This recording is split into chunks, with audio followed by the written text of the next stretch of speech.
আমি আল্লাহ পাক রব্বুল আলামিন লাইলাতুল বারাত তোমাদেরকে দান করলাম। জোরে জোরে বলেন সুবহানাল্লাহ।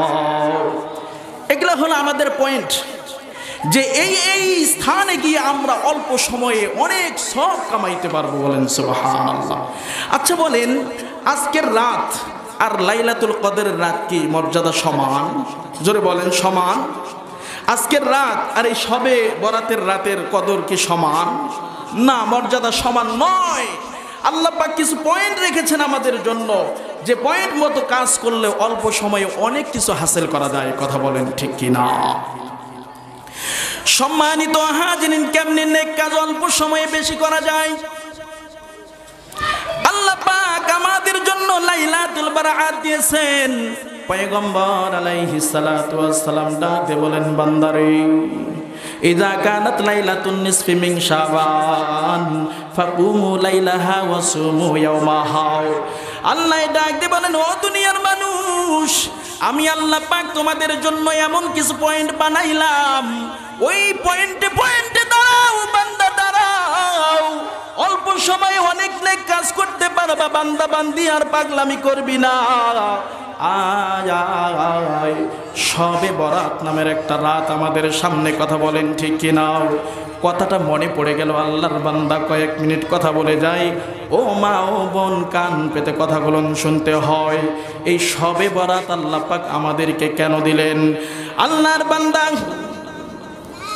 আল্লাহর পয়গম্বর বলেন, ইযা কানাত লাইলাতুন নিসফি মিন শাবান ফাকুমু লাইলাহা ওয়া সুমু ইয়াওমাহা ফাইন্নাল্লাহা তাআলা ইয়ানজিলু ফিহা বিগুরুবিশ শামসি ইলাস সামাইদ দুনিয়া ফায়াকুলু আলা মিন মুস্তাগফিরিন ফাগফির লাহু আলা মিন মুস্তারজিকিন ফারযুকহু আলা মিন মুবতালান ফাউআফিয়াহু আলা কাযা হাত্তা ইয়াতুল ফজর। জোরে জোরে বলেন সুবহানাল্লাহ। আল্লাহর পয়গম্বর ডাক দিয়ে বলেন, হে আমার উম্মত, আল্লাহ পাক আমাকে জানিয়ে দিয়েছেন, যখন শাবান মাসের অর্থাৎ নিসফে শাবান যখন চলে আসে, শাবান মাসের 14 তারিখ দিবাগত রাত যখন হয়ে যায়, সূর্য যখন অস্ত যায়, আল্লাহ পাক রব্বুল আলামিন ইলাস সামাইদ দুনিয়া, দুনিয়ার আসমানে আল্লাহ পাক নিজেই অবতরণ করেন। জোরে জোরে বলেন সুবহানাল্লাহ। দুনিয়ার আসমানে আল্লাহ পাক এক ঝাঁক ফেরেশতা নিয়ে অবতরণ করেন, আর ডাক দিয়ে বলেন, ফেরেশতা, আমার বান্দা বান্দিকে খুঁজো, দেখো কে কোথায় দাঁড়িয়ে আছে, শুয়ে আছে, কে কোন জায়গায় কোন অবস্থায় পড়ে আছে, আর এই ঘোষণাটা তোমরা দাও। ফায়াকুলু আলা মিন মুস্তাগফিরিন ফাগফির লাহু। কে চাও বান্দারে তোমরা নিজের জীবনের সমস্ত গুনাহ খাতা কি তোমরা মাপ চাও? আমি আল্লাহ পাক রব্বুল আলামিন তোমরা বলতে দেরি করবা, আমি তোমাদেরকে মাফ করতে দেরি করব না। জোরে জোরে বলেন সুবহানাল্লাহ। আলা মিন মুস্তারজিকিন ফারযুকহু। এই বান্দা বান্দি, তোমরা কি রিজিকের অভাবে ভুগছো? তোমরা কি দরিদ্রতার কষাঘাতে তোমরা কষ্ট পাও? বান্দারে, এই কষ্ট করতে হবে না, তোমরা আমার কাছে চাও, আজকে আমি দিব। আলা মিন মুবতালান ফাউআফিয়াহু। বান্দারে, তোমরা চাও, তোমরা যদি কোনো বালা মুসিবতে পড়ে আছো বান্দা, অসুস্থতায় আছো, ব্যবসা বাণিজ্য নিয়ে তোমরা ভেজালে পড়ে আছো বান্দা, তোমরা যদি কোনো বালা মুসিবতে পতিত থাকো বান্দারে, তোমরা আমার কাছে চাও, আমি আল্লাহ পাক রব্বুল আলামিন তোমাদের সমস্ত বালাত থেকে শিফা দিয়ে দেব। জোরে জোরে বলেন সুবহানাল্লাহ। এই যে একটা শবে বরাত আল্লাহ পাক আমাদেরকে দিয়েছেন, সেটা হলো এই তো রবিবার দিবাগত রাত্রে 25 তারিখ হবে, দেবাগত রাত্রে শবে বরাত। শবে বরাত ইবনে মাজা শরীফে হাদিসটা এসেছে। এর আমল হলো, আমরা এই রাত্রিতে আমরা কি করব? কোরআন তেলাওয়াত করব, তাসবিহ তাহলিল পড়ব, এরপরে আমরা কি কবর জিয়ারত করব, কোরআন তেলাওয়াত করব, এর পরের দিন কি করব? আমরা একটা রোজা রাখবো। কয়টা রোজা? একটা রোজা রাখবো, অনেকেই 3টা 4টা, অনেকেই জোড়াইয়া দেয়।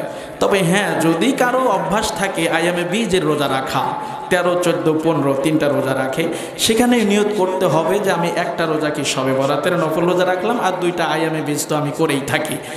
এভাবেই আমরা কি একটা রোজা করি। আর যারা আয়ামে বীজের রোজা রাখি 3টা, তারা 3টাই করবো ইনশাআল্লাহ।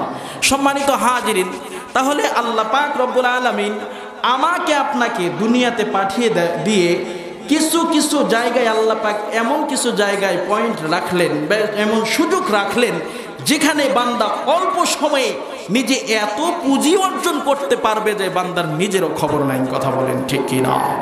সম্মানিত হাজিরিন, আল্লাহ পাক রব্বুল আলামিন ডাক দিয়ে বলেন ওয়া আমিলুস সালিহাত। বান্দারে 2 নাম্বার কর্মসূচি যেটা হলো, বান্দা বান্দি তোমরা নেক আমল করবা। কিন্তু আজকে আমাদের ধরে নেন, দেখেন আমরা এই এলাকায় যারা আমরা আছি, দেখেন তো আমাদের জীবনের সময়গুলো নেক কাজে বেশি ব্যয় করেছি না গুনাহের কাজে আমরা বেশি ব্যয় করেছি? আজকে সকাল থেকে নিয়ে এ পর্যন্ত হিসাব যদি আমরা কষি, তাহলে দেখা যাবে যে আমরা শতকরা 4% নেক বেশি করেছি কিনা আমার জানা নাই। আমরা যতটা সময় অপচয় করেছি এ তুলনায় 4% বা 5% আমরা সব কামাই করতে পারি না। তাহলে যদি আমাদের এই হালত হয় প্রত্যেকটা দিনের, তাহলে 1 বছরের হালত কি হবে, 10 বছরের হালত কি হবে, 12 বছরের হালত কি হবে, 80 বছরের হালত কি হবে? জীবনটাকে গুছাইতে হবে দুনিয়ার মধ্যেই। তো আজকে আমাদের মা বোনরা যাদেরকে আল্লাহ পাক দুনিয়ার সবচেয়ে সর্বশ্রেষ্ঠ নিয়ামত বানাইয়াছেন, আল্লাহ পাক বলেন দুনিয়ার মানুষ, নারী জাতিকে আমি আল্লাহ পাক এত দামি কেন বানাইলাম তোমরা কি জানো? এই নারী জাতির মধ্য থেকে আমি আল্লাহ পাক সবচেয়ে বড় দামি মানুষ দুনিয়াতে পাঠাবো জন্যই আমি আল্লাহ পাক নারী জাতিকে সবচেয়ে বড় দামি বানাইয়া দিলাম। সম্মানিত হাজিরিন, আল্লাহ পাক রব্বুল আলামিন ডাক দিয়ে বলেন দুনিয়ার মানুষ, নারী জাতিদেরকে আমি আল্লাহ পাক যেই দিন বানাইলাম, জান্নাতের ভিতরে এদেরকে বানাইলাম, আমি পুরুষ জাতিকে বাহির থেকে নিয়ে এসে জান্নাতে ঢুকাইলাম, আর আমি আল্লাহ পাক নারী জাতিকে আমি আল্লাহ পাক জান্নাতের ভিতরেই বানাইলাম। বলুন সুবহানাল্লাহ। এ দুনিয়ার মানুষ, এই জন্য নারীদেরকে সম্মান করতে হয়।